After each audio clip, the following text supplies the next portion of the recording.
Swayam Prabha. Digital India. Educated India.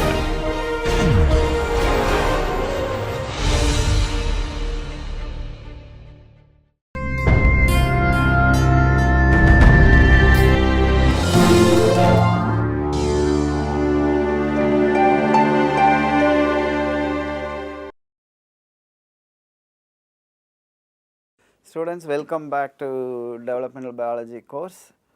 So we will continue from the floral development in angiosperms where we left in the last class. So in the last class I was explaining how the different stimuli control the flower formation in angiosperms, that is light signal, autonomous programs, as well as plant hormones. All of them play a role in converting the vegetative meristem into inflorescence meristem, and instead of producing leaves and branches, now the inflorescence meristem will initiate formation of floral meristems. Okay, so that is explained in this cartoon which I went through in the last class.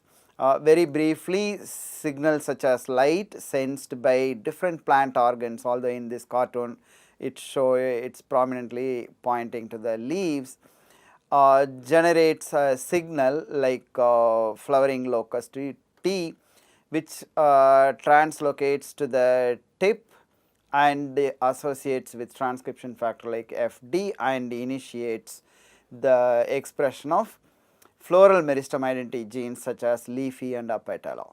Okay, and in the meantime, the terminal flower formation, which is normally inhibited, now that becomes inflorescence meristem. So now we are going to go further from the induction of floral meristem identity genes, how they turn on the floral organ identity genes. In the last class we saw that the mutations in floral meristem identity genes such as leafy and apetala create phenotypes where the floral organs are essentially transformed into leaf or leaf-like structures.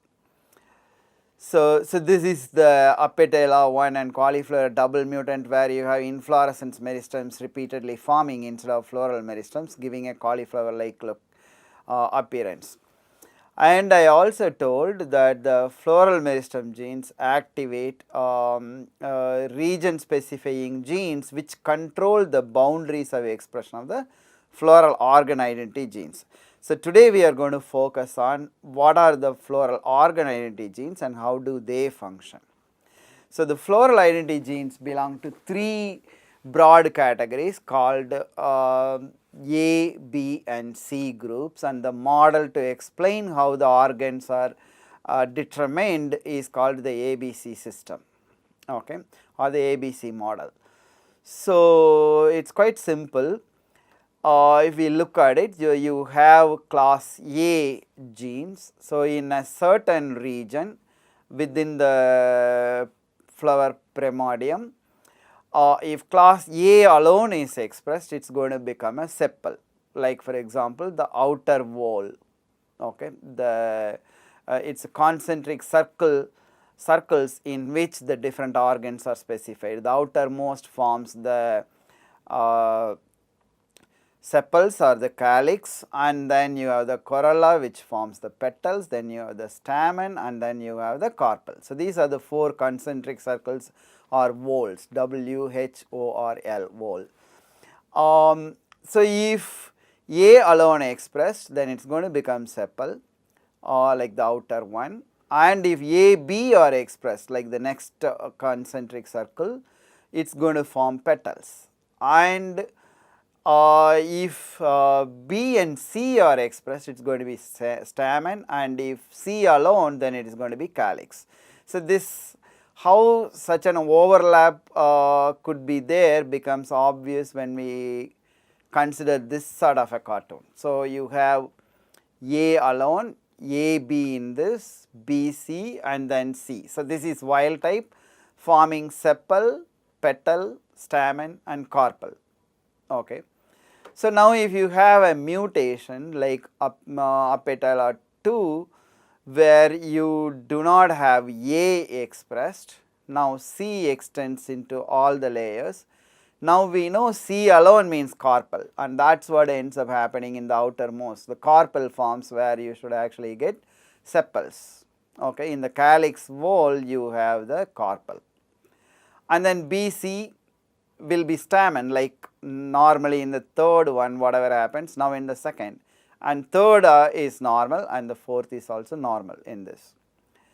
And the same you have in B mutants. When you do not have B group gene function, then you have sepal, sepal, carpel, carpel, because you do not have the BA to make the petals or BC to make the stamen. So instead you have sepal, sepal, carpel as seen in these two images. Okay. And if you do not have C, then you make sepal, petal, petal, sepal. Okay. So inside you can see the green calyx forming and then you have the petal, petal in both where you should normally get petal as well as stamen. So this is the ABC model that explains how the organ identities in the 4 walls are determined. Okay. So if A alone, to reiterate, it is sepal, AB you are going to get petal, BC carpel and C carpel. So although this model is very simple and explains to a great extent, it does not explain everything. For example, if you express all the 3 groups of genes in leaf, leaf does not get converted into flower. So obviously there are other genes involved and one such group is called the sepallata genes. So there are 3 paralogs, sepallata 1, 2 and 3, and if you remove all of them, what happens is you get sepal in all of them. So these genes function in conjunction with these ABC genes to actually determine the wild type. So if you remove sepallata genes, then you do not get petal, stamen, although you have BA or the BC combination correctly.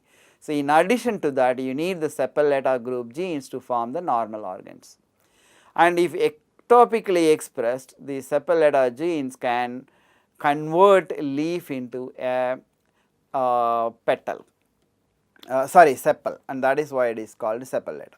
Complete our discussion on plant development. So what we have seen here is like the way genetic mutants in simple organisms like C. elegans and Drosophila helped us to identify the master regulators and get a framework for thinking about and investigating development in animals. In plants again, very similarly, genetic mutants isolated in Arabidopsis helped us understand some of the basic genes and a framework for thinking about the development of plant organs. Okay. So with this, now we switch to early development in mammals, and that is what is our next topic. So unlike the embryonic development that we saw in Drosophila, in mammalian development it is more complex. The primary reasons are listed here. One of them is it is extremely small, like a human zygote is about 1/1000th the size of frog egg, and the another major complication comes from the fact that embryonic development happens inside another organism. Okay, so the embryo develops deep within the tissue layers of tissues in the mother's body, and that makes it harder to access the embryo. Unlike the embryos laid out like in the case of Drosophila, or external fertilization in some of the animals such as fish or amphibian. So here the material is not readily accessible. This is primarily coming from the fact that the mammalian embryonic development draws extensive amount of nutrients and other supports from the mother's body, so that the embryo can be significantly sophisticated in terms of its functions. Okay. So a sophisticated development of complex structures definitely is limited by stored resources, and therefore a continuous availability of resource from the mother helps the embryo to become more sophisticated and adapt to different selection pressures. And that's the primary thing about mammalian development that we are going to keep in mind. Okay, so there is lot of continuous supply of nutrients from the mother, and therefore lot of anatomical and morphological adaptations to suit this unique situation. And mammals do not produce a lot of embryos in one go, they produce a few zygote. Okay, so some maximum a dozen and no more than that. If you take human beings, it's almost always one at a time. And coming to the embryo itself, the cleavage is slow, each division takes a lot longer than other organisms, and the cleavage plane changes from one cell division cycle to the next one, and therefore we call this as rotational cleavage. So we will see a cartoon representation of that in the next slide. And it's asynchronous, it's not like 2 becomes 4 becomes 8 becomes 16 and so on. So when one blastomere is in metaphase, another one may still be in the previous interphase. Okay, so they are asynchronous, not all cells of the embryo divide at the same time. Another unique feature of the mammalian embryo is compaction. So initially the blastomeres are loosely adhering to each other within the eggshell equivalent called zona pellucida, but later they come together and form cell junctions like cadherin based junctions, as well as outermost forming tight junctions, and that process is called compaction. And lastly, unlike in invertebrate embryonic development, as well as in even in the case of amphibians, here where the maternal products, that is the proteins and mRNA produced and deposited in the oocyte by the mother, there they play a great role in embryonic development. So unlike that situation, in mammals, the zygotic transcriptional activation happens very early, and they play a prominent role in embryonic development. Okay. So we will see them in some detail as we move along. Okay, this gives you an orientation to the anatomy where it all happens. So this is the ovary and this is the oviduct, and this oviduct modifying into a large body called uterus is one of those anatomical morphological adaptations required for the extensive association between the developing embryo and the mother. Okay. So upon ovulation, the fimbriae helps in the oocytes coming out of the ovary to migrate via the oviduct. This region closer to this ovary is called the ampulla, and that is where fertilization happens, as you see in this cartoon here. And this once fertilization is complete, then meiosis ensues and meiosis completes. then starts the first cleavage. So as it's migrating, it is going through the cleavages. Okay. So during all these phases, the outer layer called the zona pellucida, which plays a critical role in fertilization for the sperm entry, protects the embryo from implanting on the oviduct. Okay.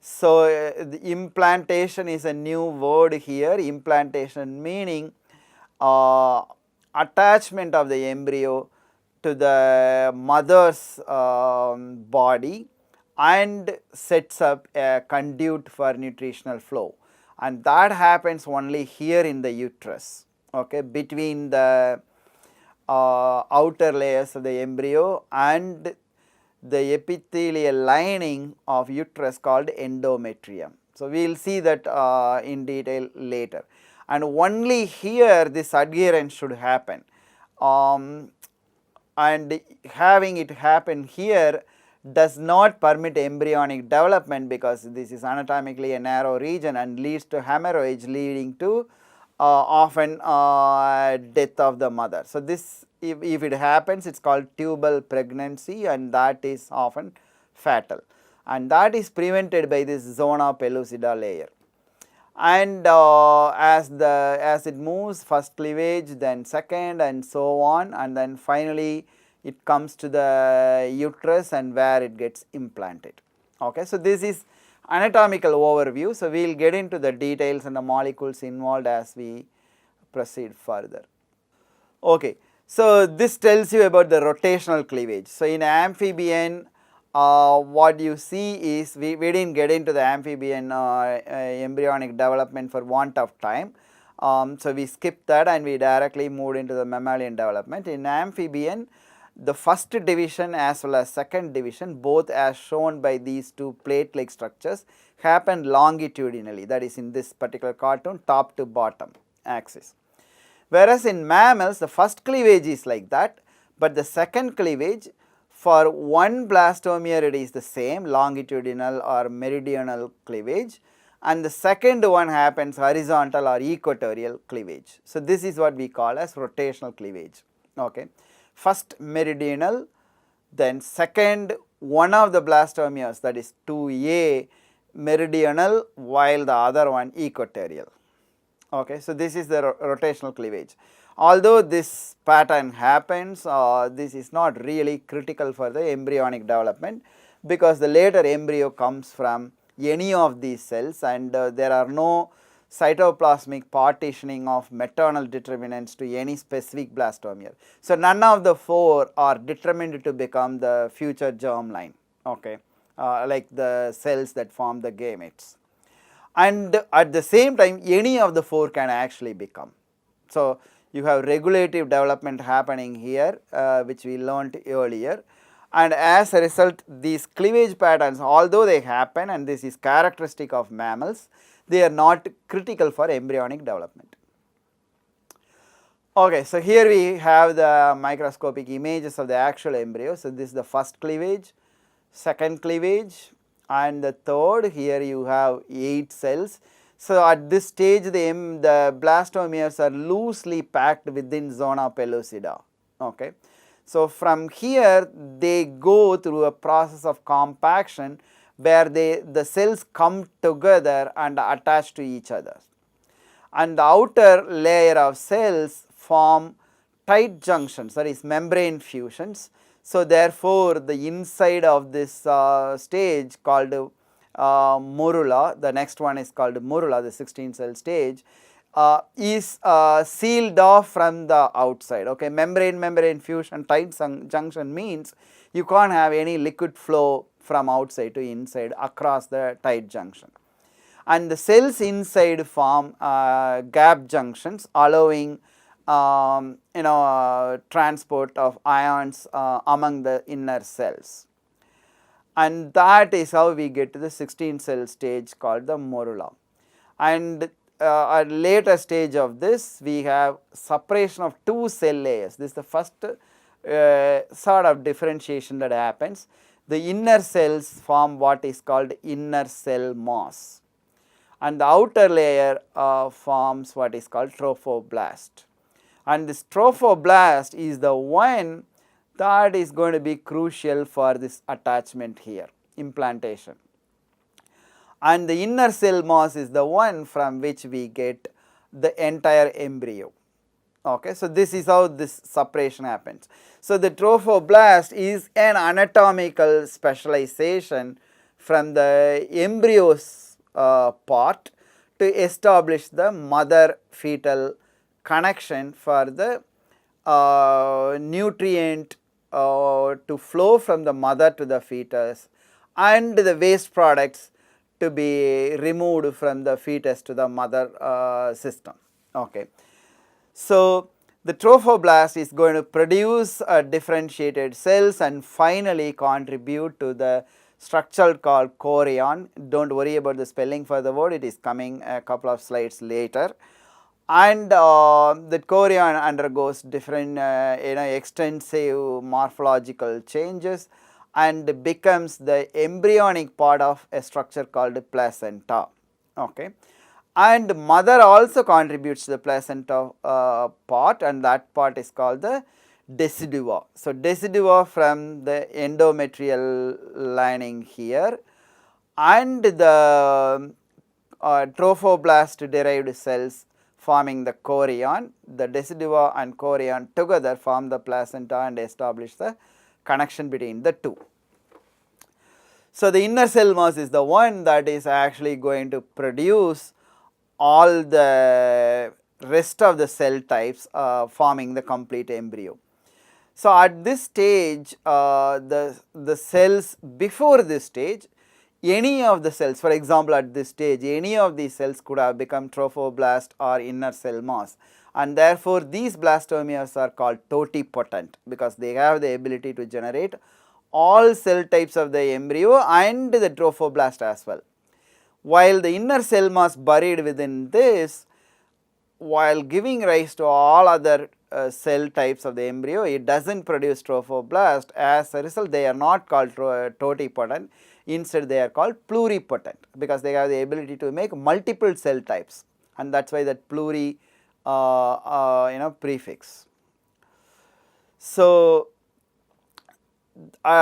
till then there are no fluid filled space among the cells, and that starts to form in the next process called cavitation, where the cells start producing ion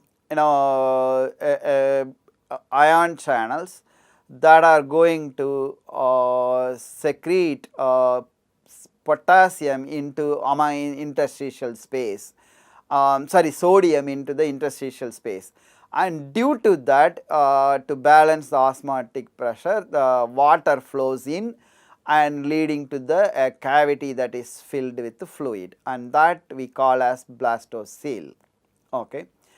And at this stage the embryo is called blastula, and when the inner cell mass moves to one portion of this area, like as you see here, it is called blastocyst. So till then it is called blastula, and when the inner cell mass moves to one part of this fluid filled trophoblast surrounded structure, then we call the blastula into blastocyst. So this is a cross section of a blastocyst, where the inner cell mass is not distributed equally everywhere, instead it is on one place. And this is actually a vestigial leftover of the way embryo develops on top of yolk sac in, for example, in birds and amphibian, because birds as well as mammals arose from reptilian ancestors, and in reptiles this yolk sac is quite prominent, and the nutrition from the yolk is important, it does not have placental connection, and therefore the embryo develops on top of it. And a very similar thing, the mammalian embryo also goes through, although it does not store a whole lot as yolk sac. Okay, so this is a developmental, it's a historical process rather than an actual requirement for the mammalian embryonic development. So once it reaches this stage, so now we are actually getting here. So this layer should be removed. So essentially the layer doesn't get removed, instead a hole is poked and the embryo kind of hatches, okay, and that is what is shown here.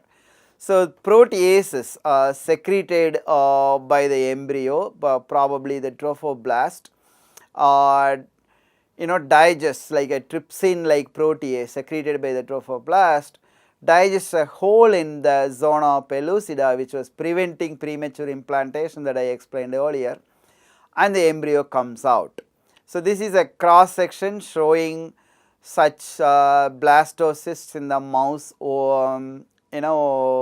ovary, in the uterus, it's coming there, and here this is in a monkey where you see implantation, early stage of implantation, trophoblast, and this is the fluid filled blastocele, and here is the inner cell mass, and here you see the adherence.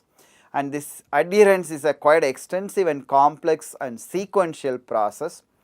So in this both the trophoblast cells as well as the endometrial cells play a major role, and there is a conversation between the two. So initially the corpus luteum left after the egg comes out of the follicle, the leftover of the follicle is the corpus luteum. Hormones produced by that induces the endometrium to produce the sulfated polysaccharides, to which the L-selectin, which is a lectin kind of protein present on the trophoblast, attached to them. So L-selectin sulfated polysaccharide forms a more stable attachment, okay. So initial attachment is not, it's sort of wobbly, and that happens between the initial interaction between the ECM of the two, but more stable interaction ensues. Initially L-selectin sulfated polysaccharides, that is followed by production of integrin by the trophoblast, which interact with collagen in the ECM of the endometrium, as well as not just collagen, these integrins interact with fibronectin as well as laminin. And this leads to the next step of interaction, where you have P categories, which we learnt a long time ago when we learnt about morphogenesis, and these categories play a role as well. And once this stable interaction is established, then Wnt proteins produced by both tissues induce trophoblast to produce proteases that is going to digest the ECM of, that is the extracellular matrix of the endometrium, allowing the embryo to burrow into the uterus wall, okay, uterine wall, and that is what is actually the implantation, okay. So embryo gets buried into the uterine wall, and that is where it is going to develop. So actually the embryo develops not in the uterus lumen, instead it is going to get buried into this layer of cells, this wall, uterine wall, and that is where the embryo is going to develop. So we'll focus on this nutritional supply part. So as I told you, I am reiterating the same again in this slide.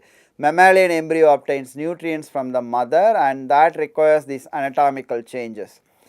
Expansion of oviduct into uterus, and then so that is the change from the mother's part, and fetal organs, that is the formation of chorion as well as the uterine cells derived decidua. These two have no other role except to support the fetal development, and that's why we call them as fetal organ. They are organs specific during the fetal development. Okay. So these are the anatomical changes that are required for this process. Okay. So we will see the implantation along with the embryonic development because both happen simultaneously.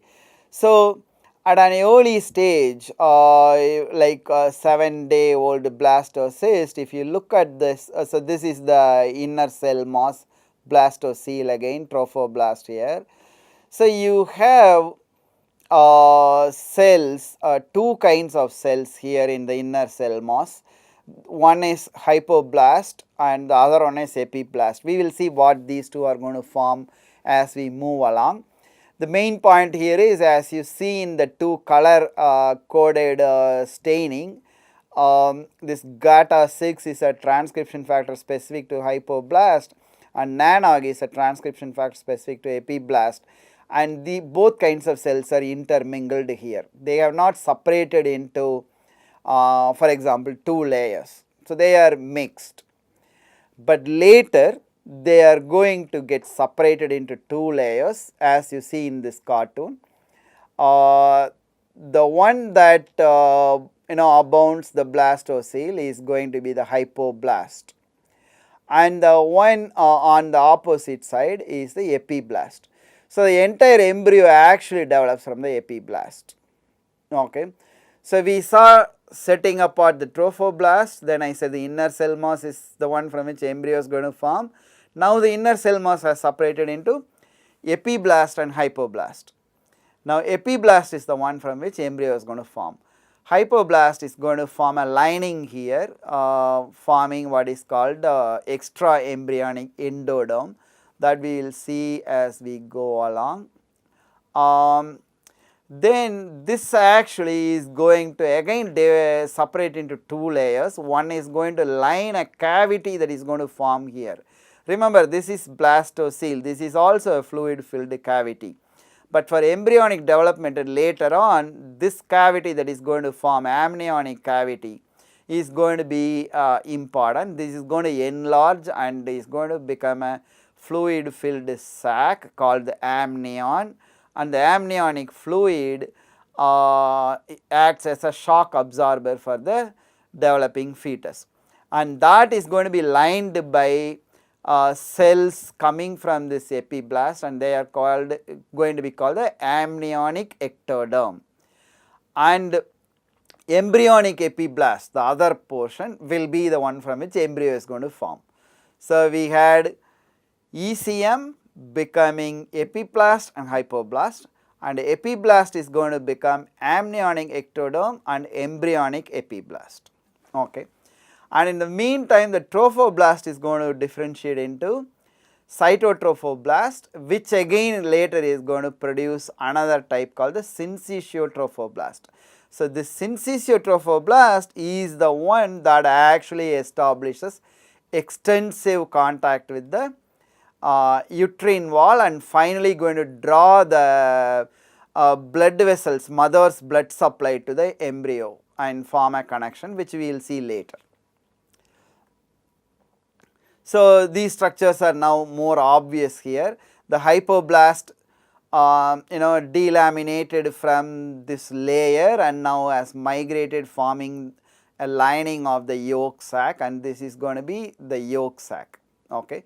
Although yolk is not critical for food supply for the embryonic development. So that's going to happen through this, forming the the chorionic structure.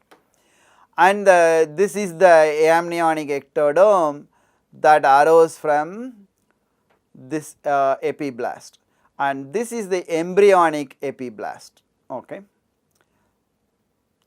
So you can already see these structures forming. These are important, going to make connection with this to draw. These are going to produce molecules that signal the development of growing of the blood vessels, mother's blood vessels, towards this structure, and then finally they are going to form a structure, the placenta, and the different layers of that we will learn in the next class. We won't have time to complete them today. So today what we are going to do is going to focus on the molecular events that happen in setting apart inner cell mass and trophoblast, the first important differentiation event that happens. This drawing is that we see that the blood vessels merging into the syncytial trophoblast layer, as well as the extra embryonic endoderm having developed from these hypoblasts. And then you start seeing extra embryonic mesoderm that also comes from this embryonic epiblast. So the mesoderm starts to form, and this is also going to be crucial to form the fetal blood vessel connection in establishing the placenta. So this summarizes all the 4 steps that we just went through. So now, so this summarizes the lineage, of whatever we have learned so far, from blastocyst. So in blastula is when that cavity has formed, blastocele has formed, and when the inner cell mass moves towards one end of that, we call blastocyst. From that you have trophoblast, that is the outer cells, and then the inner cell mass is going to be the inner cell mass that gives rise to hypoblast and epiblast. And just now we saw in the cartoon hypoblast how it gives rise to extra embryonic endoderm, yolk sac, and then epiblast forming the amniotic ectoderm and embryonic epiblast. And so here this color coding shows you which is the extra embryonic tissue, meaning they don't contribute to the embryo proper. Okay. So none of the body parts of yours comes from these tissues that were there when you were an embryo. So all of you come from this part. Okay. So that's why it's embryonic tissue. So embryonic epiblast, which gives rise to embryonic ectoderm. So this we haven't yet gone into. Okay. So we will see this later when we get into gastrulation. So today we won't get into gastrulation. Instead we are going to focus on the molecular events that lead to the separation of these two. So that is summarized in the next couple of slides. So initially at the morula stage, the cells express, all cells express this transcription factor called CDX2. But later when trophoblast ECM separate, CDX2 is expressed only in the trophoblast along with this eumesodermin, another transcription factor. And they are not expressed in cells that are going to become ICM. So how this inner cell mass and trophoblast separation of this gene expression pattern happens is what is explained in this slide and in the subsequent slides. So before we go into finding out what stops CDX2 expression in cells that are going to become ICM, let us see what these molecules drawn here actually do. So CDX2 expressed in trophoblast inhibits OCT4 expression, and OCT4 what it does is it the cells in which OCT4 is expressed are going to become the ICM, which are going to produce the STAT3, and that is going to be required for self renewal of these cells. Okay, the more of those inner cell mass cells are going to be produced by the action of STAT3. So OCT4 then later STAT3 are required for that. And in the next step, NANOG is another protein. This is also transcription factor. This again is suppressed by CDX2. So neither of these two are going to be expressed in trophoblast. And NANOG is going to induce these ICM cells to become epiblast. Okay. and NANOG is not going to allow hypoblast. Okay, this sort of shape indicates suppression, arrow indicates induction in all aspects of developmental biology diagrams. So NANOG suppresses hypoblast formation. In the earlier step, OCT4 similarly inhibits trophoblast formation. And OCT4, NANOG, STAT3, all three together are essential for the stemness of the embryonic stem cells in epiblast.